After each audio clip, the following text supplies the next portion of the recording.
आजा भी जावे साडे कारखाने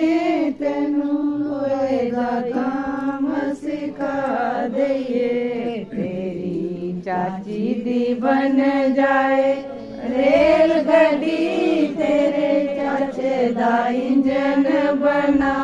दईए तेरी चाची दी बन जाए रेल गड्डी तेरे चाचे दा इंजन बना दईए आजा आजा भी जावे साडे कारखाने तेनू लोहे दा काम सिखा दईए।